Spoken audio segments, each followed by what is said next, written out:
Yo! Good morning po Philippines at sa lahat po ng mga viewers natin sa iba't ibang bansa. Good morning po sa inyo lahat. At tuluyan na ngang inabswelto ni Panfilo Lacson ang dalawang mastermind sa nakawan sa flood control na si Marcos at si Romualdez. At ito ang kanyang sinabi: wala kaming makita na may pananagutan ang Pangulo batay sa investigasyon ng Senate Blue Ribbon Committee. Wala daw siyang makita na may pananagutan. Kasi ang presidente nag-a-approve talaga ng GAA. Yan lang ba? Yan lang ba ang dahilan mo? Kapag napunta sa kanya, hindi naman siya ang nagpe-prepare ng GAB. Ito na yun. Ito na yung reason mo. Kaya wala kang makitang pananagutan. Todo na ba to? Panfilo Lacson? Tayo pong mga tao, meron tayong mga sariling pag-iisip. Kaya hindi maiwasan po na tayo'y makapag-isip ng hindi maganda dito kay Lacson at kay Soto. No? Kaya naiisip natin maaring na-deliveran talaga itong mga to ng COD, cash on delivery on heavy luggage. At ako nag-iisip din, no? Na mayroon pa kayang mga pangako. May mga pangako pa kaya bukod dito sa mga COD. Kaya hindi mo masisisi ang taong bayan na pagdiskitahan kayo na kayo ay nabayaran at tawagin kayong tuta, no? Unang-una sa Senate Blue Ribbon Committee investigation, nagsalita si Gutesa, no? At nag-deliver sila ng mali-maletang pera sa Aguado. Aguada ba yun? Aguana? O, dyan sa malapit, tapat lang ng Malacanang. Hindi ba konektado dyan ang Pangulo? Bakit nag-deliver sila Gutesa dyan? At hindi nyo na inilabas si Gutesa. Bakit? O, yan ang dapat sagutin nyo. At nasangkot na rin si Amena Pangandaman. Sino siya? Siya ay secretary ng DBM. Sino pa nasangkot? Si Bersamin. Sabi naikanta na rin ni Yusek Bersamin ng DPWH si mismong President Bongbong Marcos na sila'y nag-deliver sa Malacanang at ang tumanggap yung batang Bersamin, yung pamangkin ni Bersamin. Yan. Hindi mo ba nakita yan? Panfilo Lacson? May mga sinabi si Saldico na mayroong insertions si PBBM na 100 billion sa 2025 lang yun. At may mga dokumento siyang pinakita. Mayroon pang mga pictures na mali-maletang parcel. Hindi ba yun dapat imbestigahan? Hindi ba dapat laliman mo yung imbestigahan doon? Anong ginawa mo nung nagsalita na si Gutesa? Hininto mo ang investigasyon. Ilang hearing lang kaya sila? Parang 3, 4 lang siguro. Hindi sapat yun. Diba? So, hindi katanggap-tanggap itong reason mo. Lalo na, inabswelto mo na agad ang presidente. Pati na rin si Romualdez. At eto nga, meron tayong nakita. Eto. Galing to kay Lacson daw, no? Escudero Romualdez excluded in BRC Blue Ribbon Committee report. Probe continues. Okay, lumabas na 3 senador kakasuhan or ire-repair, no, sa DOJ yata o sa ombudsman. Kailangan daw po na kapag nailabas na yung report ng investigasyon sa Blue Ribbon Committee, kailangan mayroong pumirmang 11 senador para maging legit, para kilalanin yung referral, para kilalanin. Kasi ang member po ng Blue Ribbon Committee ay 20 senador. Yung 4 dyan, hindi member. lahat yata ng committee, ang mga member lang ay 20, no? Dito sa Blue Ribbon Committee, kaya kailangan ng 11 para majority. 11 yung pumirma, yung 9 siguro, kasi 20 nga, yung 9 maaaring hindi approve, kaya hindi pumirma. So, kailangan ng 11. Pag may 11, ayan siguro kikilalanin itong or pwedeng umusad. Kikilalanin na inire-repair, anong tawag nito? Nirerekomenda na kasuhan itong tatlong senador na to. Si Jinggoy, Joel Villanueva, at Chis Escudero. So, pag may pirmang 11, mas kikilalanin yan. Or, kapag hindi nakakuha ng 11 na pirma, baka hindi kilalanin yung committee report ni Panfilo Lacson. Yan ang problema niya. Kaya siguro hindi pa mailabas, hindi pa siya makakuha ng 11 na pirma. Ang tagal na. Tinapos na nila yung investigasyon dyan sa Blue Ribbon Committee. Matagal nang walang hearing dahil hininto ni Lacson at hindi pa siguro siya makakuha ng 11 na pirma. Kaya hindi pa niya mailabas. Alright? Ngayon, si Escudero daw at Romualdez excluded. So, hindi na po kasama si Escudero. Dalawa na lang ang irerekomenda nilang kasuhan, si Jinggoy at si Joel Villanueva. Pero, the probe continues. Okay? Dito po sa pahayag ni Drilon at ni Winnie Monsod, unahin natin si Drilon, although itong dalawang to ay kilalang-kilala natin na maka-Aquino. Palibhasa, sila po ay nag-retire na yata, ayaw nang tumakbo. Ganon din si Monsod, tumakbo din dati ng senador yan, kaya lang natalo.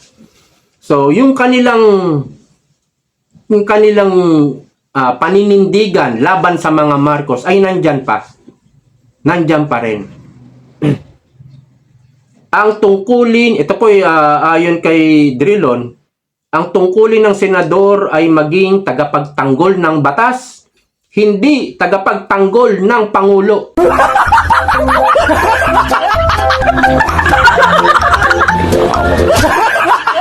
O diretsahan yan. Ha? Diretsahan yan sa pagmumuka mo, Panfilo Lacson. Bakit hindi mo sagutin si Drilon? Bakit ang mga DDS senators lang ang sinasagot mo? Dating senador to. Sagutin mo yung sinasabi ni Drilon. At meron sinabi si Winnie Monsod, Monsod kay Lacson, di ka paniwala na walang alam si PBBM sa 100 billion insertion. Ayan, Lacson, hindi ka raw pinapaniwalaan ni Ginang Winnie Monsod. Sagutin mo rin yan. Di ba? Maraming mga kilala na taong individual na hindi ka pinaniniwalaan, Lacson. Itong dalawang to, sabi ko nga kanina, dilawan yan, pero patuloy silang naninindigan na ang Marcos ay kalaban ng mga Aquino. Ito, mga Aquino po ito si Monsod at si Drilon. Pero merong dyan, mga dilawan, si Risa Hontiveros, Kiko Pangilinan, lalo na si Kiko Pangilinan, Bam Aquino, sinusukan nyo ang mga Marcos. Pero ngayon, ano na nangyari sa paninindigan nyo? Kinain nyo na yung suka nyo. At nilunok nyo yung paninindigan nyo. Para saan? Para makabalik kayo sa pwesto. Hindi naman tunay na nanalo to. Itong mga yan. Nanalo lang yan kay George. Yan ang tunay na pagkatao nyo. Yan ang tunay na mga political interest nyo. Kiko and Bam at Risa Hontiveros. Ang tagal nyong nilabanan ang mga Marcos. Ilang dekada? 3 dekada? 4 na dekada? Ang tagal ng mga propaganda nyo laban sa mga Marcos. Yung mga hidden wealth, martial law, ang tagal nyan. Ha? Ayaw niyong patayin yung martial law, ayaw niyong patayin yung korupsyon ng Marcos. Pero ang ending, dumikit din kayo sa mga Marcos para lang kayo makabalik sa pwesto. At ngayon, hindi nyo na binabanatan ang mga Marcos kahit na malawakan ang naging korupsyon. Meron ngang post itong This News Asia. The Philippines biggest criminal syndicate. O ano nasa picture? Ito po picture ng batasan, sa loob ng batasan, sa loob ng House of Representatives. Ayan no? The Philippines biggest criminal syndicate ay mga mambabatas, mga congressman, isama mo na dyan ang mga senators. Kasama kayo dyan. Bam Aquino, Kiko Pangilinan. Si Bam Aquino, nananalantay pa naman sa kanya, yung Aquino. 'Di ba? Anong nangyari? Dahil sa political ambition para makabalik sa makapwesto, ayaw nyo na ngayon bumanat sa mga Marcos. Ito pong Biz News Asia, ito po post ni Edo Manzano. At nung na-post nga to ni Edo Manzano, marami na rin nag-repost. At meron siyang comment dito, ito, biggest criminal syndicate daw.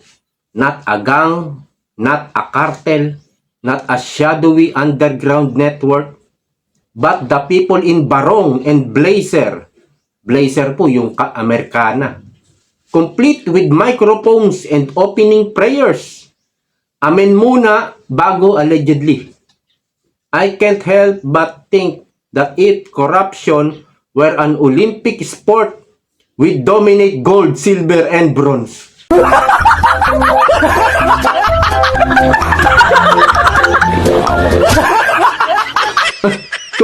kung ang corruption daw ay ginawang paligsahan o parang Olympic, siguradong madodominate natin. Siguradong uubusin natin yung mga medal ng Olympic na yan, gold, silver, and bronze. Tapos may special award pa for most creative use of public funds. But that's the real satire of our times. When a headline meant to be explosive just feels like a summary. Yan po ang post ni Edo Manzano at meron pa siyang sinabi lately. Eto, dati sa Congress, malaya magsalita. Ngayon, malaya na magnakaw. Bawal magsalita. That's true. That's true. At kapag nagsalita ka laban sa mga magnanakaw, alam kasi nila Alam din ng taong bayan na totoo. Yung sinasabi ni Libiste, sinasabi ni Congressman Meow Meow, at yung si Kamanggagawa, nasasaktan kasi sila kasi totoo yung mga sinasabi nila Barsaga. Para hindi kumalat yung mga sinasabi nila Barsaga, Libiste, para matuldukan, para matapos na, para tumahimik, kakasuhan nila. Ayan, tinakot na si Libiste. At mukhang tumahimik na. Nagpaalam na si Libiste na for a while, tatahimik muna siya. Si Barsaga, itinuloy yung kanyang suspension. Kaya totoo yung sinasabi ni Edu. So, kaya totoo rin na yung mga sinasabi nila Barsaga at Libiste dahil hinaharang sila, dahil pinatatahimik sila. Kaya malamang totoo, at alam naman natin na totoo na ang daming congressman na nagnakaw, lalo na itong last year 2025. Pero ang nakakapagtaka kay Lacson at Soto, wala man lang na nakasuhan na congressman maliban kay Saldico. Nag-iisip nga ako, sino pa bang congressman? Yung babae po na congresswoman, si Kahayon, hindi na po siya congresswoman ngayon ng Caloocan. Last year, bago mag-eleksyon, siya pa yung congressman dyan. pero hindi na siya congresswoman ngayon. So wala akong makita o maisip na meron pa bang congressman na nakasuhan. Doon na lang sa Ghost Flood Control Budget project. 421 ang declare, ang report ng DPWH na ghost project. Bakit Saldico lang ang nakasuhan? Gumuguho yung mga flood control sa Ilocos Norte. Nagsisiguho na. Hindi pa ba yan, ano ba sinabi ni Lacson? Hindi pa ba yan batayan? Wala pa rin siyang makita? Nakakagigil tong si Lacson. Ayan. Walang makita na may pananagutan. Bayan yan ni Marcos. Bayan ng mga Marcos, yung Ilocos. Bakit nagguguhuan yung mga flood control dyan? At kung talagang totoo itong investigasyon mo, bakit hindi ka pumunta ng Ilocos? At bakit hindi ka pumunta sa mga site, no? Na mga may flood control na may mga problema? Kung talagang totoo ka na nag-iimbestiga, napakasarap murahin, di ba? Ano pang maaasahan sa kanya ng taong bayan? At ano pang maaasahan ng Pilipinas sa kanya? May mga nagsasabi tuloy, kaya kakasuhan si Jinggoy at si Joel Villanueva para mabawasan yung opposition senator.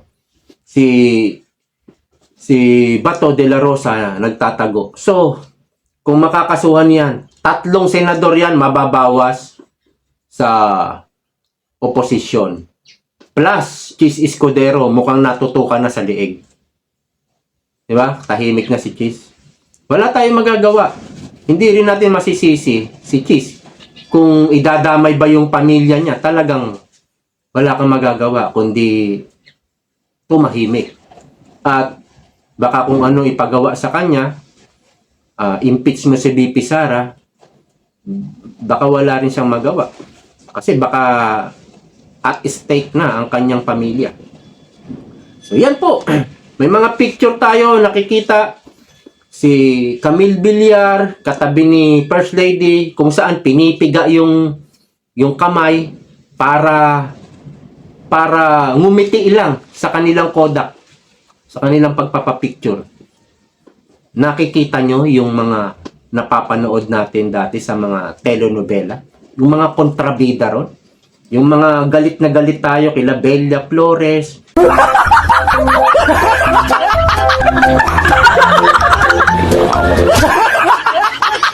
Ayan no, si First Lady parang ganyan siya. Kita-kita sa picture. Piniga yung kamay ni Camille Villar para lang umiti. Kitang-kita po. Ganyan po ang mga nakapaligid, ganyan po mga nakatira sa Malacanang. Hindi lang mga kuwago, mga kampon po ni Satanas. Yan po ang mga leader natin ngayon. Tungkol naman kay Jinggoy, kay Joel, maganda rin na maimbestigahan, maganda rin na malitis. Kung talagang may ginawa, wala tayong magagawa, kailangan nila makulong. Pero, tignan din natin yung mga sirkumstansya at tignan din natin yung kanilang mga pakay. No? Bakit hindi nila kinasuhan itong mga tulpo? Wala bang mga insertions yan? Nadama yung Eric Yap. Yung Eric Yap po ay party list ng ACT-CIS na nilikha ng mga tulpo at hanggang ngayon yung mga kapatid na mga tulpo, mga nominees dyan, no? Ngayon eto si Eric Yap, asa na? Hindi man lang din nakasuhan. At kung titignan nyo yung salin, mga bilyonaryo na pala ito. Mga reporter lang yan newscaster. Mga bilyonaryo na. Bakit? Saan sila nakukuha ng ganong? Di ba? Si Risa Hontiveros, Lacson Soto. Ibinulgar ni Cotton Ying na may mga insertions. Hindi nyo man lang din inimbestigahan. Pero dito, no, makikita natin yung mga senador na ni minsan hindi nasangkot sa flood control. Andyan si Cayetano, yung magkapatid. Pia at Alan Peter Cayetano. Ewan ko kung nakaladkad yung pangalan nila sa flood control. Hindi ko po maalala na nabanggit yung pangalan nila. Lito Lapid. Ayan. Minsan natatawa tayo, napapangiti tayo kay Lito Lapid. Kasi chairman ng committee Committee on Silencio. Pero hindi rin siya nabanggit. Sino pa? Robin Padilla. Hindi rin po nasangkot sa flood control. Sino pa? Bongo. Alam niyo ba yan? Bongo. Opo. Wala pong nagturo sa kanya na siya ay kumikbak sa flood control, kundi ang issue sa kanya ay may kamag-anak siyang kontraktor. Pero yung nagsabi na kumikbak si Bongo at nag-deliver kami dyan kay Bongo ng ganitong maletang pera, wala. At yung issue na yon 2018 pa o 2019, yung issue na yon inilabas na yun ni Trillanes. Inulit lang ngayon dito. Noong umingay na yung flood control. Inulit lang uli. Pero yung si Bongo nagkaroon ng insertion, wala. Wala pong ganun na mga sinasabi. Ang issue kay Bongo, mayroon siyang kamag-anak na kontraktor. Sabi niya, hindi pa siya pinapanganak. Kontraktor na yung mga kamag-anak niya na yun . So, anong gagawin niya? Pero ang importante ron, hindi nakinabang yung mga kamag-anak niya sa kanya. Hindi nakinabang na pinaburan ni Bongo. Iniiwas na nga ni Bongo yung sarili niya dyan para hindi magkaroon ng conflict.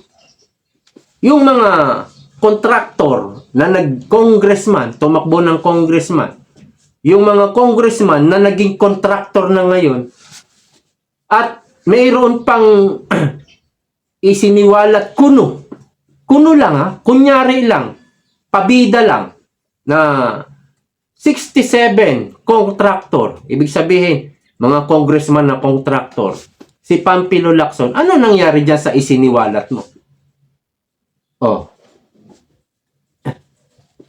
Sino kaya ang nag-tip sa kanya?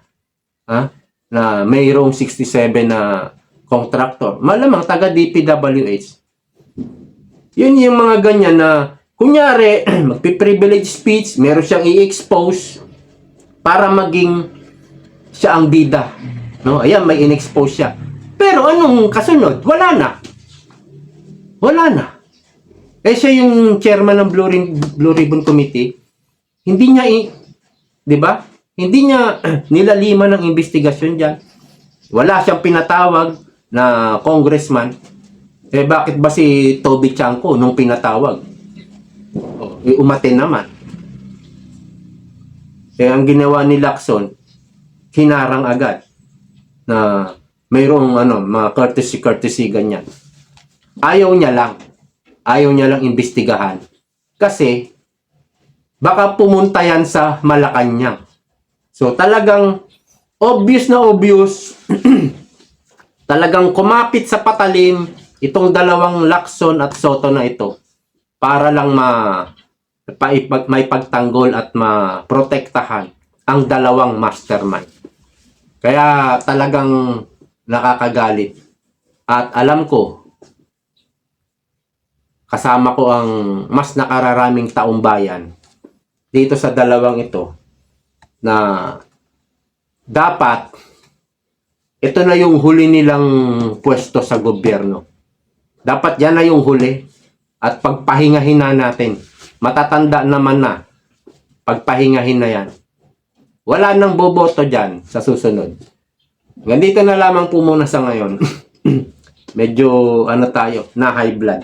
At nagpagupit tayo. At medyo kinulaya natin. Medyo. Dahil Gusto natin takpan po yung mga puti. Ang dami po nating puti. Pangit naman pag itim.